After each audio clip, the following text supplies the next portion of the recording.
오늘 하나님께서 우리에게 주시는 말씀은 마태복음 1장 18절에서 25절까지 말씀입니다. 마태복음 1장 18절에서 25절까지 말씀 우리 함께 같이 읽겠습니다.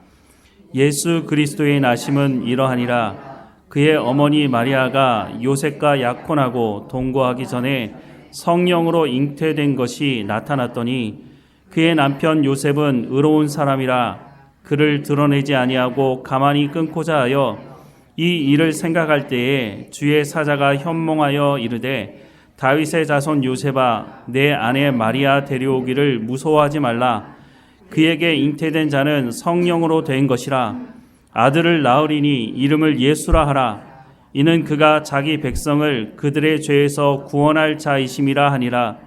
이 모든 일이 된 것은 주께서 선지자로 하신 말씀을 이루려 하심이니 이르시되 보라 처녀가 잉태하여 아들을 낳을 것이요 그의 이름을 임마누엘이라 하리라 하셨으니 이를 번역한즉 하나님이 우리와 함께 계시다 함이라. 요셉이 잠에서 깨어 일어나 주의 사자의 분부대로 행하여 그의 아내를 데려왔으나 아들을 낳기까지 동침하지 아니하더니 나음의 이름을 예수라 하니라. 아멘. 이스라엘 백성들이 애굽 땅에서 살 때는 처음에는 그렇게 힘들지 않은 삶을 살았습니다. 왜냐하면 그때 애굽의 총리가 요셉이었기 때문이었습니다. 또 당시에 요셉이 7년 흉년을 잘 준비했기 때문에 애굽의 왕이 요셉에 대해서 좋은 생각을 할 수밖에 없지 않습니까? 이 애굽의 왕이었던 이 사람이 요셉의 가족들이 올 때에 큰 혜택을 베푸는데요. 창세기 45장 16절에서 20절 말씀해 보면 요셉의 형들이 왔다는 소문이 바로의 궁에 들림에 바로와 그의 신하들이 기뻐하고 바로는 요셉에게 이르되 내 형들에게 명령하기를 너희는 이렇게 하여 너희 양식을 싣고 가서 가나안 땅에 이르거든 너희 아버지와 너희 가족을 이끌고 내게로 오라. 내가 너희에게 애굽의 좋은 땅을 주리니 너희가 나라의 기름진 것을 먹으리라. 이제 명령을 받았으니 이렇게 하라. 너희는 애굽 땅에서 수레를 가져다가 너희 자녀와 아내를 태우고 너희 아버지를 모셔오라. 또 너희의 기구를 아끼지 말라. 온 애굽 땅에 좋은 것이 너희의 것임이라 라고 말씀을 하고 있습니다. 이 요셉의 형제들이 다 애굽에 와서 살아도 된다는 겁니다. 그리고 그냥 살아도 된다는 정도가 아니라 내가 좋은 땅, 기름진 것으로 너희에게 채워줄 것이다 라고 하는 약속을 하고 있습니다. 그런데 이 형들이 이 말을 들었을 때 이런 날이 자기들에게 올 것이라고 생각이나 했겠습니까? 왜냐하면 형들은 요셉을 죽이고 싶을 정도로 미워했다고 성경은 말씀해주고 있습니다. 왜냐하면 자기들이 뭐 잘못하면 우리가 형제들이 많다 보면 그런 일이 종종 있기도 하지만 요셉이 형들의 잘못을 다 아버지에게 가서 고자질한 겁니다. 한두 번도 아니고 그런 여러 가지 사건들이 겹치다 보니까 형들이 야 저놈 요셉 우리가 손을 봐줘야 되겠다. 그런데 그 정도가 아니라 죽이고 싶을 정도로 미워했다고 성경은 말씀하고 있고 사실 정말로 죽이려고 했습니다. 그런데 죽이지는 않고 노예로 팔게 되는 것이죠. 노예로 팔았다고 하는 것은 사실 죽였다고 하는 것과 별반 다를 게 없습니다. 그 당시에 노예로 팔리고 나면 사람다운 삶을 살 수 없는 때였기 때문인 것입니다. 자, 이런 마음을 가지고 요셉을 죽이려고 하고 노예로 팔았는데 요셉이 처음에는 당황했겠죠. 아니 이게 도대체 나에게 무슨 일이 일어난 건가? 근데 형들이 정말로 자기를 죽이려고 했고 노예로 팔려서 노예 생활을 하면서 아마 그 마음 가운데 분노의 마음을 가지고 있었을 것입니다.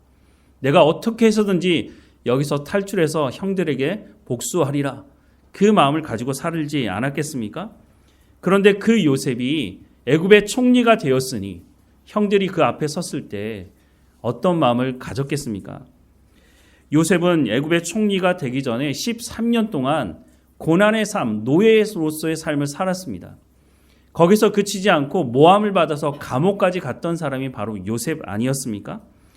이 형들이 이 기근 때에 양식을 구하기 위해서 애굽 땅에 왔을 때 그 형들이 자기 앞에 무릎을 꿇고 있는 그 모습을 보면서 요셉이 무슨 생각을 했겠습니까?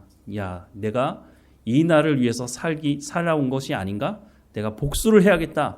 아마 그 마음을 갖지 않았을까 우리는 추측해 보지만 성경은 그렇게 말씀하고 있지 않다는 것입니다. 창세기 45장 3절에서 8절 말씀 우리 같이 한번 읽어보겠습니다. 요셉이 그 형들에게 이르되 나는 요셉이라 내 아버지께서 아직 살아 계시니까 형들이 그 앞에서 놀라서 대답하지 못하더라.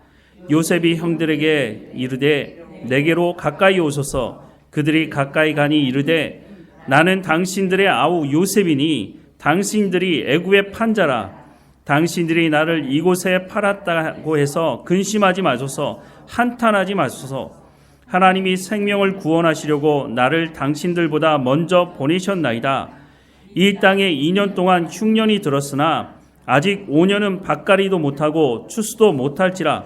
하나님이 큰 구원으로 당신들의 생명을 보존하고 당신들의 후손을 세상에 두시려고 나를 당신들보다 먼저 보내셨나니 그런즉 나를 이리로 보내신 이는 당신들이 아니요 하나님이시리라.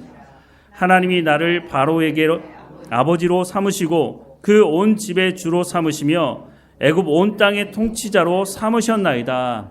아멘. 요셉이 형들 앞에서 지금 뭐라고 말하고 있다고요? 다시 한번 말씀을 보면 4절부터 요셉이 형들에게 이르되 내게로 가까이 오소서. 그들이 가까이 가니 이르되 나는 당신들의 아우 요셉이니 당신들이 애굽의 판자라. 여기까지 말을 들었을 때 형들은 야 이제 죽게 됐구나. 야 이런 날이 있는데 아마 그런 생각을 했을 것입니다. 그런데 이렇게 말합니다. 당신들이 나를 이곳에 팔았다고 해서 근심하지 마소서. 한탄하지 마소서. 왜 이 말을 했을까요? 형들이 이런 생각을 하고 있는 거죠. 이거 몰랐을까요? 요셉이? 하나님이 생명을 구원하시려고 나를 당신들보다 먼저 보내셨나이다. 이 땅에 2년 동안 흉년이 들었으나 아직 5년은 밭갈이도 못하고 추수도 못할지라. 하나님이 큰 구원으로 당신들의 생명을 보존하고 당신들의 후손을 세상에 두시려고 나를 당신들보다 먼저 보내셨나니 그런즉 나를 이리로 보내신 이는 당신들이 아니요 하나님이시니라. 하나님이 나를 바로에게 아버지로 삼으시고 그 온 집의 주로 삼으시며 애굽 온 땅의 통치자로 삼으셨나이다 라고 말하고 있습니다. 당신들이 팔았다고 해서 근심하지 말라는 이유가 뭐라고요? 당신들이 나를 판 것이 아니라 하나님의 당신들의 생명을 살리기 위해서 나를 먼저 이곳으로 보낸 것이다 라고 말을 하고 있는 것입니다. 요셉이 지금까지 어떤 삶을 살아왔습니까? 노예로 삶을 살아왔던 삶을 우리가 잘 알지 않습니까? 감옥에 처박혀서 2년 동안 감옥살이를 했던 사람이 바로 요셉이었는데 요셉이 지금 뭐라고 얘기하느냐면 하나님이 나를 여기까지 보내신 것입니다. 하나님께서 하나님의 약속하신 말씀을 이루기 위해서 나를 여기까지 인도하신 것입니다 라고 고백을 하고 있는 것이죠. 조금 전에도 말씀을 드렸지만 요셉이 처음에 노예로 팔렸을 때는 이를 바득바득 갈았을 것입니다. 아니 어떻게 형들이 나한테 이렇게 할 수 있느냐. 물론 자기가 잘못한 것에 대해서는 별로 생각하지 않았겠죠.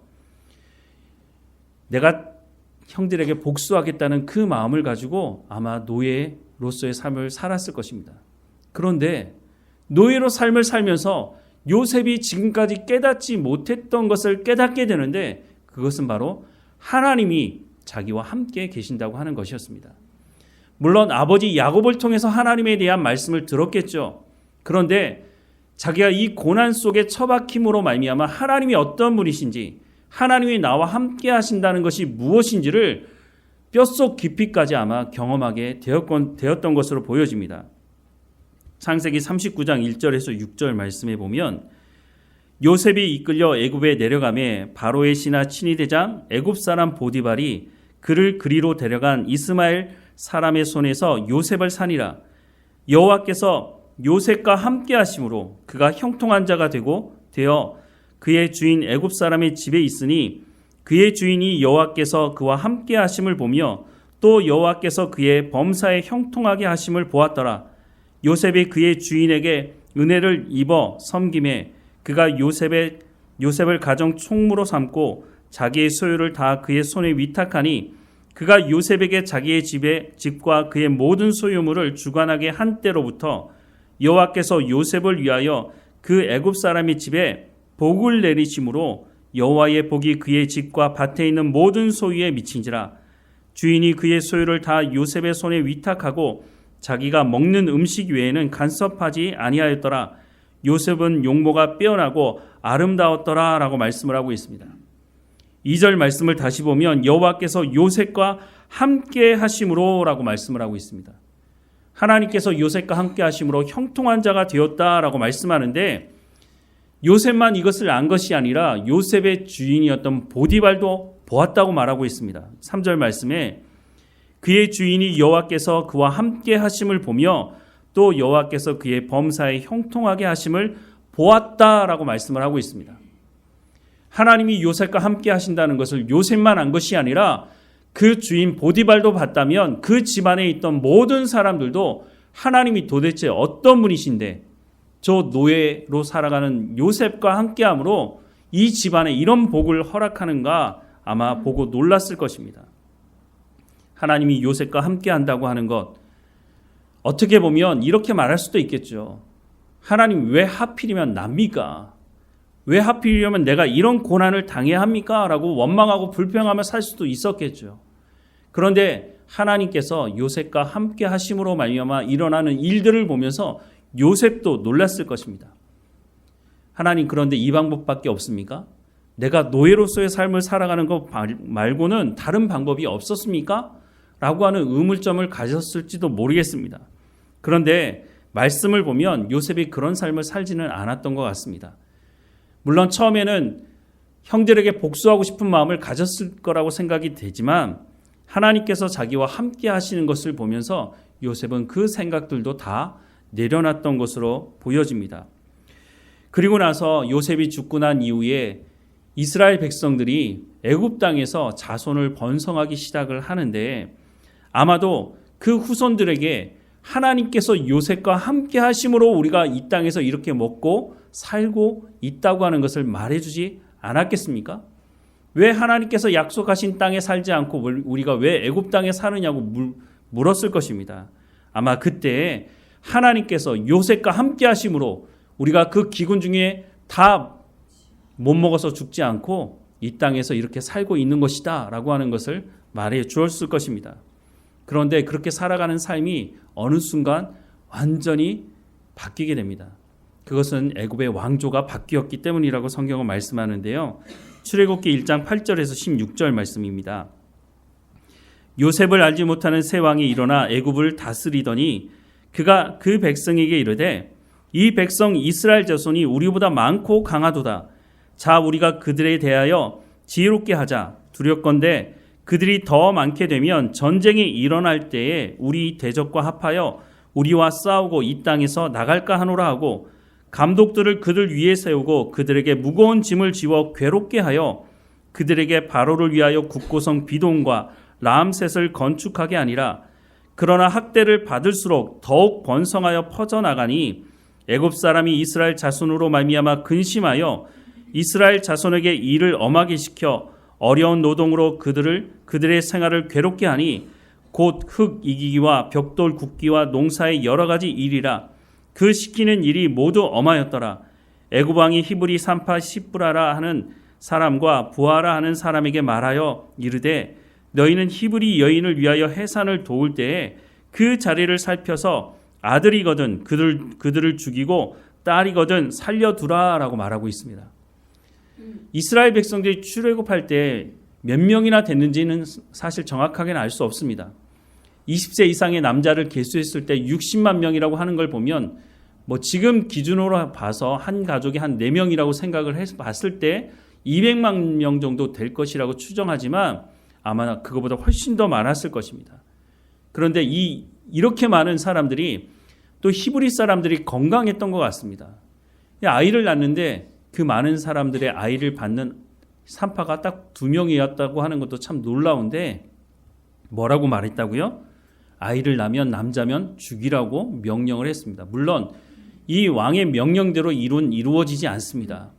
하지만 하나님께서 요셉의 때에 부어주셨던 그 풍요함과는 완전히 반대되는 상황이 벌어지고 있다는 것을 말씀해주고 있습니다.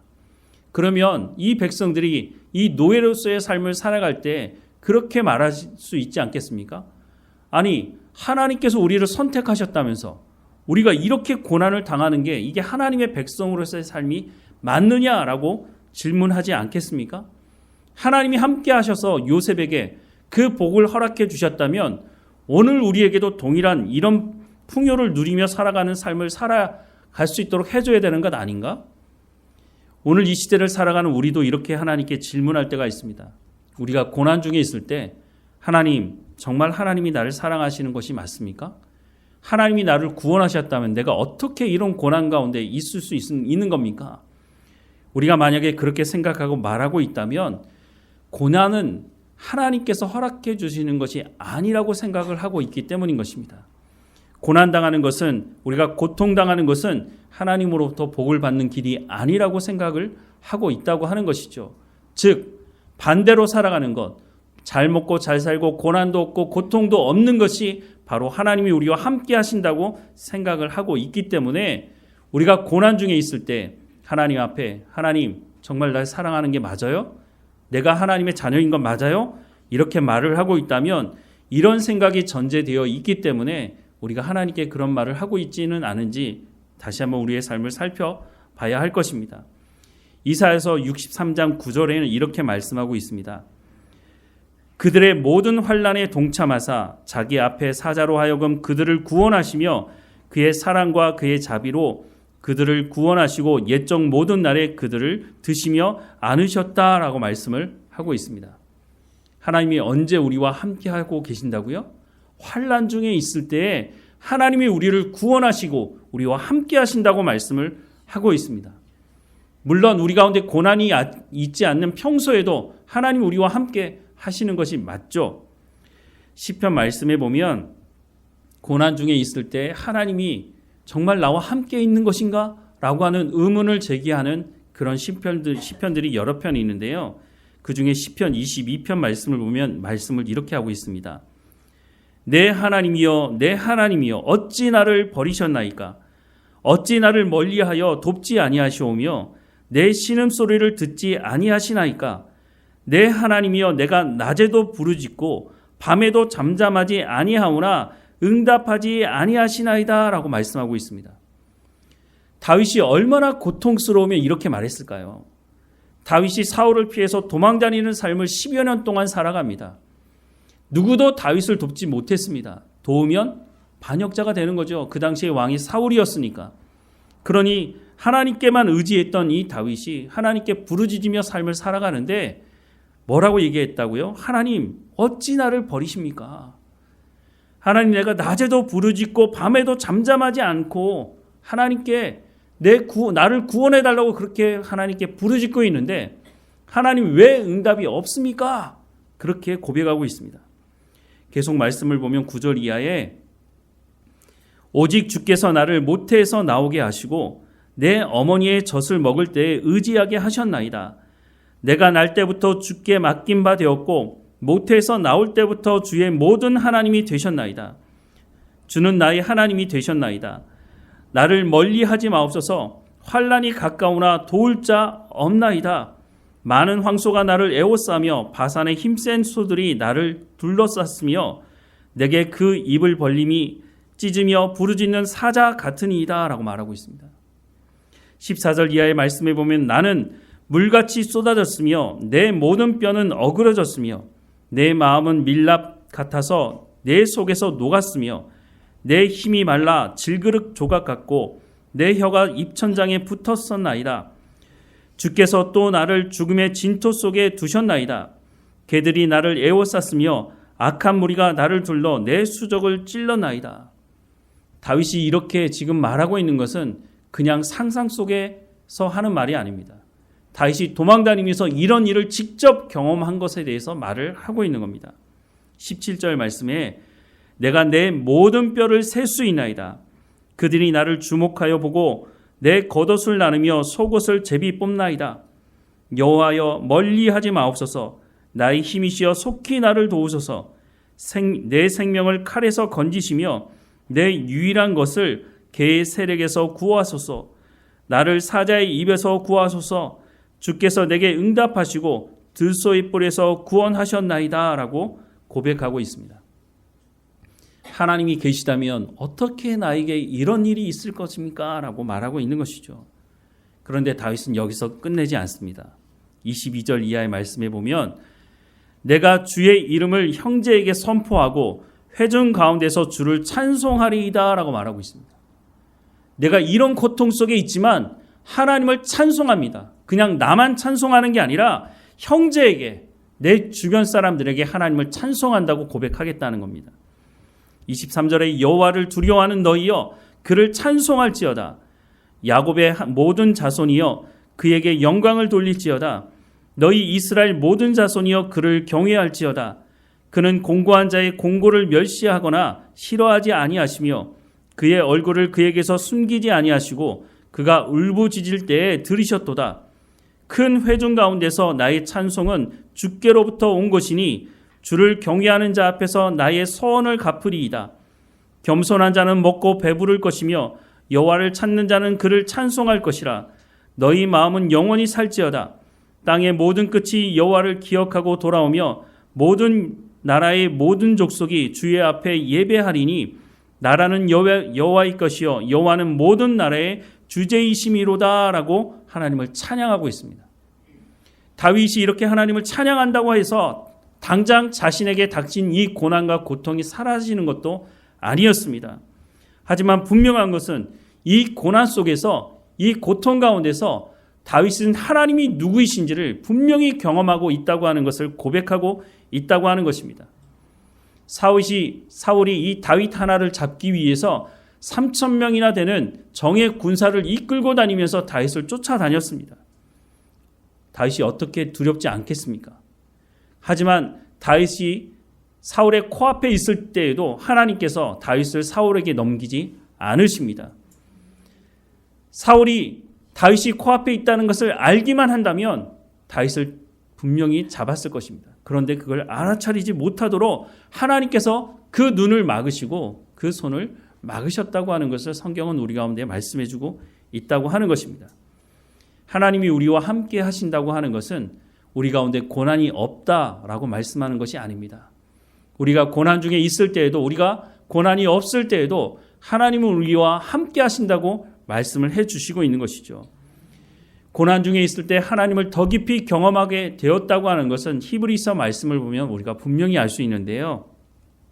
히브리서 11장 33절에서 38절의 말씀에 보면 그들은 믿음으로 나라를 이기기도 하며 의를 행하기도 하며 약속을 받기도 하며 사자들의 입을 막기도 하며 불의 세력을 멸하기도 하며 칼날을 피하기도 하며 연약한 가운데서 강하게 되기도 하며 전쟁에 용감하게 되어 이방 사람들의 진을 물리치기도 하며 여자들은 자기의 죽은 자들을 부활로 받기도 하며 또 어떤 이들은 더 좋은 부활을 얻고자 하여 심한 고문을 받되 구차히 풀려나기를 원하지 아니하였으며 또 어떤 이들은 조롱과 채찍질 뿐 아니라 결박과 옥에 갇히는 시련도 받았으며 돌로 치는 것과 톱으로 켜는 것과 시험과 칼과 죽임을 당하고 양과 염소의 가죽을 입고 유리하여 궁핍과 환난과 학대를 받았으니 이런 사람은 세상이 감당하지 못하느니라. 그들이 광야와 산과 동굴과 토굴에 유리하였느니라 라고 말씀을 하고 있습니다. 어떤 사람들은 이런 가운데서 하나님을 버리고 배신하고 배교하는 사람들도 있지만 끝까지 믿음을 지켰던 사람들, 이 고난 속에서 하나님이 어떤 분이신지를 경험했던 사람들은 그 자리를 떠나지 않았다고 말씀을 하고 있습니다. 고난이 있을 때 하나님은 우리 가운데 고난을 허락해 주시는 분은 아니야 라고 말하는 사람들은 떠나서 다른 우상을 섬기기 시작하는 거죠. 우상을 섬기는 가장 중요한 이유가 뭡니까? 점을 보러 가는 사람들이나 무당에게 구슬하는 사람들의 생각 안에는 내가 섬기는 신은 나에게 고난을 줄 수 없다고 생각을 하기 때문인 것입니다. 그래서 자기가 바치는 그 제물을 통해서 신의 마음을 달래기 원하는 것이죠. 하지만 하나님은 하나님의 사람들에게 고난을 허락하지 않는다라고 말씀하신 적이 없다는 것입니다. 하나님은 오히려 하나님의 사람들에게 고난을 허락해 주십니다. 우리는 이해할 수 없지만 누가 고난받기를 즐겨하는 사람이 있겠습니까? 하지만 그 고난을 통해서 하나님이 어떤 분이신지를 우리가 고난 가운데 있을 때만큼 하나님께서 우리와 함께 하신다는 것을 뼈저리게 경험하는 것도 사실 없는 것도 사실이지 않습니까? 하나님께서 우리 가운데 고난이 있을 때 우리가 때로는 야, 이렇게 해서 내가 끝이 나는구나, 이런 생각이 들 때가 있지만 결코 하나님은 그 고난 중에서 우리의 손을 놓지 않으시고 하나님께서 이 고난을 통해서 하나님이 어떤 분이신지를 깊이 경험하게 하기 위해서 고난 중에 함께 하실 뿐만 아니라 우리가 고난당할 때 욥기를 통해서 알 수 있지만 우리가 망하지 않도록 하나님께서 사탄에게 선을 긋고 있다고 하는 것도 우리가 분명히 성경을 통해서 알게 되는 것입니다. 그래서 우리가 고난 중에 있을 때 결코 그리스도인들은 망할 수가 없다고 하는 것을 말씀해 주고 있는 것입니다. 하나님이 우리와 함께 하신다고 하는 것, 그것은 저 먼 하늘나라에서 하나님께서 우리를 향해서 야, 내가 너와 함께 한다 라고 말하는 정도가 아니라 예수님이 이 땅에 오심으로 말미암아 하나님이 우리와 함께 하신다는 것을 직접 몸으로 보여주셨다고 하는 것입니다. 그것이 바로 성육신 사건인 거죠. 우리가 그 날을 기억하면서 이 날을 우리가 성탄절로 지키며 이 날을 기억하는 것입니다. 물론 예수님께서 오늘 12월 25일에 태어났다고 성경은 말씀하고 있지 않기 때문에 언제인지는 정확하게 알지 못하지만 우리가 한 날을 정해서 이 날을 기억하고 있는 것이죠. 오늘 본문에 보면 예수님께서 이 땅에 오실 것에 대한 말씀을 하면서 하나님이 우리와 함께 하신다는 말씀을 하고 있는데요. 오늘 말씀을 같이 한번 읽어보겠습니다. 18절부터 25절 같이 읽겠습니다. 예수 그리스도의 나심은 이러하니라. 그의 어머니 마리아가 요셉과 약혼하고 동거하기 전에 성령으로 잉태된 것이 나타났더니 그의 남편 요셉은 의로운 사람이라 그를 드러내지 아니하고 가만히 끊고자 하여 이 일을 생각할 때에 주의 사자가 현몽하여 이르되 다윗의 자손 요셉아, 내 아내 마리아 데려오기를 무서워하지 말라. 그에게 잉태된 자는 성령으로 된 것이라. 아들을 낳으리니 이름을 예수라 하라. 이는 그가 자기 백성을 그들의 죄에서 구원할 자이심이라 하니라. 이 모든 일이 된 것은 주께서 선지자로 하신 말씀을 이루려 하심이니 이르시되 보라, 처녀가 잉태하여 아들을 낳을 것이요 그의 이름을 임마누엘이라 하리라 하셨으니 이를 번역한즉 하나님이 우리와 함께 계시다 함이라. 요셉이 잠에서 깨어 일어나 주의 사자의 분부대로 행하여 그의 아내를 데려왔으나 아들을 낳기까지 동침하지 아니하더니 나음의 이름을 예수라 하니라. 아멘. 하나님께서 예수님이 이 땅에 오시기 전에 이름을 지어주시는데 임마누엘이라고 말씀을 하고 있습니다. 그 뜻이 뭐라고요? 하나님이 우리와 함께 계신다는 말씀이었다고 하는 것입니다. 하나님이 우리와 함께 계신다고 말씀하고 있는데 그 당시 유대인들은 하나님께서 말씀하시는 이 말씀의 관점으로 예수님을 본 것이 아니라 자신들이 요구하는 방식대로 예수님을 바라봤다는 것입니다. 같은 하나님이 우리와 함께 하신다는 말인데 하나님 입장에서 말씀하는 말씀과 유대인들이 생각하는 하나님이 우리와 함께 하신다는 그 말씀이 달랐다는 것입니다. 그래서 유대인들은 예수님을 십자가에 못 박아 죽이게 된 것이었습니다. 유대인들이 생각하는 하나님이 우리와 함께 하신다고 하는 것은 풍요를 누리는 것이었습니다. 그 당시에 로마가 이스라엘을 다스리고 있었는데 세금을 무제한히 바쳤던 것으로 보여집니다. 한 집에서 아마 30-40% 정도를 세금으로 바쳤던 것으로 보여지는데요. 그러다 보니까 먹고 사는 것 자체가 힘들었을 것입니다. 그런데 예수님께서 처음에 오셨을 때는 오병이어나 또 병자들을 고치고 죽은 자를 살리는 걸 보면서 저분을 왕 삼는다면 우리가 로마로부터 벗어나서 잘 먹고 잘 살 수 있지 않을까? 이런 생각을 해서 왕 삼으려고 했다는 것입니다. 그런데 예수님께서 그 자리는 피하시고 내가 십자가에 못 박혀 죽을 것이다. 종교 지도자들이 나를 십자가에 못 박아 죽일 것이라고 하는 그 말씀들을 하면서 사람들의 마음이 떠나가게 됐던 것이죠. 사람들이 원하는 하나님이 우리와 함께 하신다고 하는 것은 잘 먹고 잘 살고 풍요로운 삶이었다는 것입니다. 그러니까 그 사람들의 생각 안에 어떻게 하나님께서 우리 가운데 고난을 주실 수 있어? 하나님이 살아계신다면 어떻게 우리가 이런 고통을 당할 수 있어? 이런 생각을 하면서 예수님을 바라보면서 결국은 예수님을 십자가에 못 박아 죽이게 됐다는 것이죠. 요한복음 1장에는 이렇게 말씀을 하고 있습니다. 빛이 어둠에 비치되 어둠이 깨닫지 못하더라. 참빛 곧 세상에 와서 각 사람에게 비추는 빛이 있었나니 그가 세상에 계셨으며 세상은 그로 말미암아 지은 바 되었으되 세상이 그를 알지 못하였고 자기 땅에 오매 자기 백성이 영접하지 아니하였다라고 말씀하고 있습니다. 이런 관점을 가지고 있으니 예수님이 이 땅에 오셔서 하나님의 말씀을 전하는데 그 말씀이 귀에 들릴 리가 없는 것이죠. 그래서 결국은 예수님을 십자가에 못 박아 죽이게 됩니다. 하지만 예수님께서 승천하시면서도 다시 한번 이런 말씀을 하십니다. 마태복음 28장 20절 하반절에 보면 볼지어다 내가 세상 끝날까지 너희와 항상 함께 있으리라 라고 약속하고 있습니다.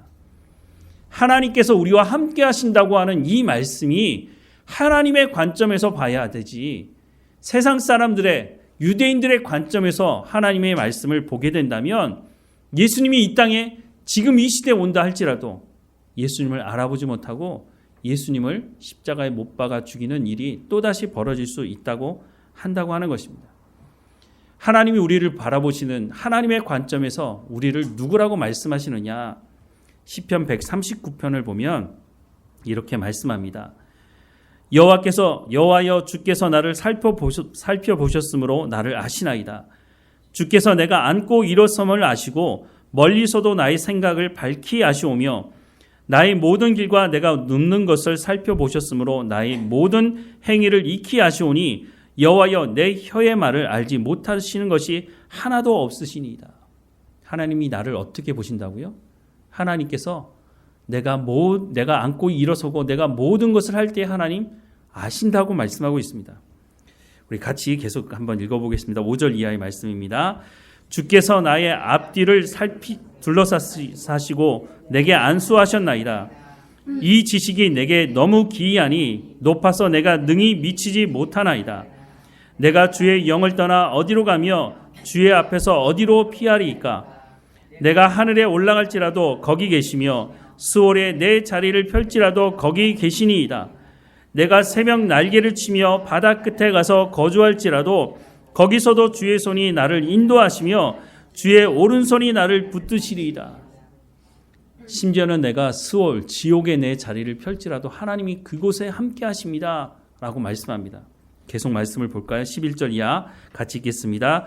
내가 혹시 말하기를 흑암이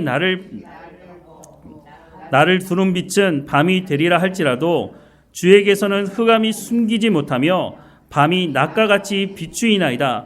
주에게는 흑암과 빛이 같음이니이다.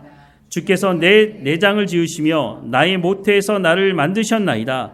내가 주께 감사하옴은 나를 지으심이 심히 기묘하심이라. 주께서 하시는 일이 기이함을 내 영혼이 잘 아나이다. 내가 은밀한 데서 지음을 받고 땅의 깊은 곳에서 기이하게 지음을 받을 때에 나의 형체가 주의 앞에 숨겨지지 못하였나이다.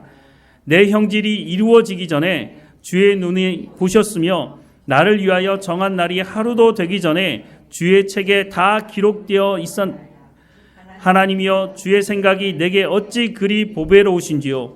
그 수가 어찌 그리 많은지요. 내가 세려고 할지라도 그 수가 모래보다 많도소이다. 내가 깰 때에도 여전히 주와 함께 있나이다. 아멘. 하나님이 나를 보는 관점이 이런 것이라고 말씀합니다. 로마서 말씀에도 보면 하나님께서 이렇게 말씀합니다. 누가 능히 하나님께서 택하신 자를 고발하리요. 의롭다 하신 이는 하나님이시니 누가 정죄하리요. 죽으실 뿐 아니라 다시 살아나신 이는 그리스도 예수시니 그는 하나님 우편에 계신 자요 우리를 위하여 간구하시는 자신이라. 누가 우리를 그리스도의 사랑에서 끊으리요. 환난이나 공고나 박해나 기근이나 적신이나 위험이나 칼이랴. 기록된 바 우리가 종일 주를 위하여 죽임을 당하게 되며 도살할 양같이 여김을 받았나이다 함과 같으니라. 그러나 이 모든 일에 우리를 사랑하시는 이로 말미암아 우리가 넉넉히 이기느니라. 38절과 39절 우리 같이 읽어보겠습니다. 내가 확신하노니 사망이나 생명이나 천사들이나 권세자들이나 현재일이나 장래일이나 능력이나 높음이나 깊음이나 다른 어떤 피조물이라도 우리를 우리 주 그리스도 예수 안에 있는 하나님의 사랑에서 끊을 수 없으리라. 아멘. 하나님이 우리와 함께 하신다고 하는 것이 바로 이런 것이라고 말씀해주고 있는 것입니다. 창세기부터 요한계시록까지 하나님이 우리와 함께 하신다는 것을 누누이 우리 가운데 말씀해주고 있다고 하는 것입니다. 우리가 고난 중에 있을 때에도, 우리가 고통 중에 부르짖을 때에 당장 하나님의 응답이 없어서 하나님 왜 내게 응답하지 않으시냐고 부르짖는 그 순간에도, 우리가 평소에 길을 갈 때에도 하나님은 우리와 함께 하신다고 말씀해주고 있습니다. 그것이 그냥 말씀일 뿐만 아니라 예수님이 이 땅에 오심으로 말미암아 우리와 함께 하신다고 하는 것을 하나님은 우리 가운데 분명히 보여주고 있다고 하는 것입니다. 예수님이 이 땅에 오신 날을 기억하는 이 날에 하나님께서 말씀하신 이 약속의 말씀들을 우리의 마음에 새기고 하나님과 동행하며 살아가는 우리의 삶이 되기를 주님의 이름으로 축원합니다. 우리 다 함께 결단의 찬송 이후에 결단의 기도를 드리겠습니다.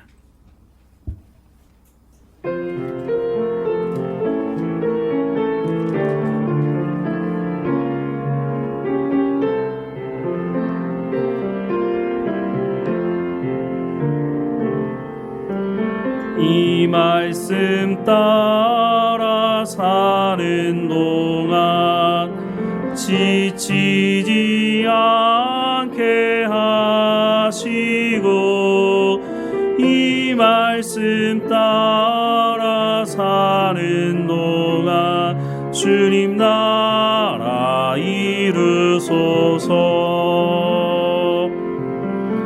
이 말씀 따라 사는 동안 지치지 않게 하시고, 이 말씀 따라 사는 동안 주님 나라 이루소서. 오늘 들었던 말씀을 가지고 하나님 앞에 은혜를 구하며 기도하십시다. 우리가 어느 때 어느 것을 하든지 하나님 우리와 함께 하신다고 말씀하시는 이 말씀을 의지하며 우리가 이 땅에서 삶을 살아갈 수 있도록 인도해 달라고, 우리가 고난 중에 있을 때 하나님 우리를 버리지 아니하시고 함께 하신다고 약속하신 이 약속의 말씀을 온전히 붙들고 살아가는 우리의 삶이 될 수 있도록 인도해 달라고 다 함께 하나님께 은혜를 구하며 기도하십시다.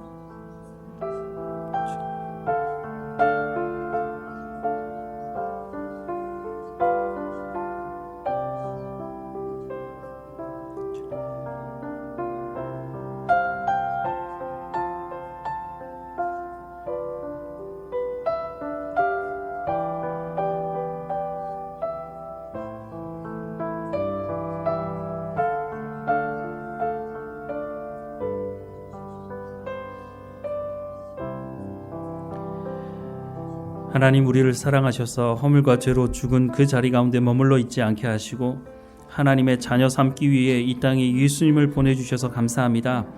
그 예수 그리스도의 사랑을 통해서 하나님 우리 가운데 베푸신 그 놀라운 구원을 우리가 마음속에 새기게 하시고, 사도 바울이 고백하는 것 같이 내가 확신하노니 사망이나 생명이나 천사들이나 권세자들이나 현재일이나 장래일이나 능력이나 높음이나 깊음이나 다른 어떤 피조물이라도 우리를 우리 주 그리스도 예수 안에 있는 하나님의 사랑에서 끊을 수 없다고 말씀하시는 이 말씀, 하나님 우리 가운데 깊이 새기게 하셔서 우리가 고난 중에 있을 때에도 그것이 우리를 하나님 미워하셔서 베푸신 것이 아니라 우리를 사랑하셔서 우리가 신앙의 성숙함을 가지기 위해서 그 길로 인도하실 뿐만 아니라 우리가 고난 중에 환난 중에서도 하나님 우리를 구원하시는 그 놀라운 능력을 체험하고 알 수 있도록 하나님께서 우리와 함께 하신다고 약속하고 있는 그 말씀을 하나님 우리가 귀로만 듣는 것이 아니라 우리의 온몸을 통해서 경험할 수 있도록 하나님 은혜를 허락해 주옵소서. 하나님의 약속의 말씀이 오늘 우리 가운데에도 있사오니 이 약속의 말씀을 온전히 붙들고 살아가는 하나님이 우리와 함께 하신다고 하는 것이 하나님 우리의 마음이 깊이 새겨지는 삶이 될 수 있도록 하나님이 인도해 주옵소서. 내 생각대로가 아닌 하나님의 뜻을 이루어가는 생명을 살리는 삶 가운데로 우리를 인도하실 하나님을 찬양하고 감사하고 예수님의 이름으로 기도드립니다. 아멘.